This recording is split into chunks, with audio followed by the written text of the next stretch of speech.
Now let's dive deep into this big LGBTQ plus story for today. I'm Faye Watt, and let's queer up South Florida and Florida.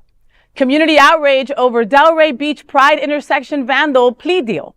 In February 2024, Reese Brewer drove his modified truck through the Delray Beach LGBTQ plus Pride intersection, performing burnouts that caused extensive damage and endangered pedestrians. This anti-LGBTQ plus hate crime, captured on surveillance footage, resulted in felony and misdemeanor charges against Brewer. Brewer, an outspoken supporter of Donald Trump, pleaded not guilty and enlisted far-right attorney Anthony Sabatini for his defense. In a court hearing yesterday, Brewer reached a plea deal with prosecutors. Brewer, who used his retrofitted truck to perform burnouts over the rainbow mural, pleaded guilty to a misdemeanor charge of criminal mischief, avoiding a felony conviction. He will pay over $5,000 in restitution, perform community service, and serve probation. The plea deal has drawn criticism from LGBTQ plus advocates. Judge Rand Hoch, the founder of the Palm Beach County Human Rights Council, expressed frustration, stating, quote, "Justice is clearly not being done here," end quote. He highlighted the leniency compared to a similar case that happened in 2022. Alexander Jerich, who defaced the same mural in 2022, pleaded guilty to a felony and was sentenced to probation, fines, and a 25-page essay on the post-nightclub shooting victims.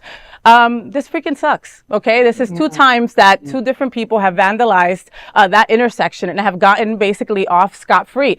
You know, I'm glad that they at least gave him probation, right? So he's under some kind of surveillance if he does this again, right?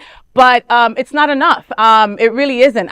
People get thrown in jail for having a joint in their pocket, you know, and this person who is obviously anti-LGBTQ plus, you know, and is doing such a thing, he is a proud supporter of Donald Trump, and he gets a slap on the wrist. Imagine being such a deplorable and miserable incel that you would drive more than 4 hours to deface a symbol of love, unity, and pride. This dude is a loser. Sir, I'm talking to you. You are a loser. Here's what's going to happen.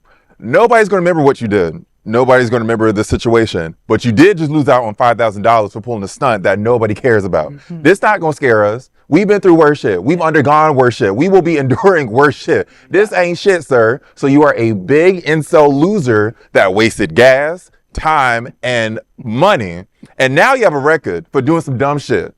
And you got caught. So how you feel with your dumb ass? I feel the same way. Like, the felony part of it, like, it doesn't bother me that much that whether it's considered a felony or not. I think what the appropriate response is just making sure that he actually kind of does become a little bit famous for this and that he loses out on job opportunities. I feel like it's the court of public opinion that is really going to punish him over the next few years of his life, just like those Charlottesville's people, now that their face is being shown, they're like, I didn't mean it, like, please hire me, give me a job. And so that's what I hope happens with this guy. Well, you say that, like, it doesn't matter to you about the felony to misdemeanor. The reality is that having a misdemeanor on your record, he can get it expunged, okay? He can get it sealed. You can't do that with a felony, okay? I know friends that because of a stupid-ass felony, their lives were forever altered and they were never able to get the jobs that they have studied for their whole lives because of a stupid-ass felony. That's my point, is that I just don't think that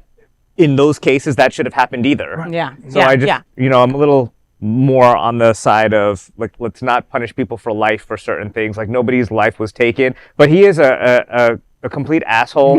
And I think that the world needs to know this, and he should be punished appropriately in the court of public opinion. So his name is Reese Brewer. So you can remember who he is and look him up, all right? He does have, he's got to do community service. So he'll be out there somewhere in a jumpsuit, and we could, like, throw things at him and make fun. He'll be picking up dollars at the drag shows. He's going to be the next stage kid in that alibi.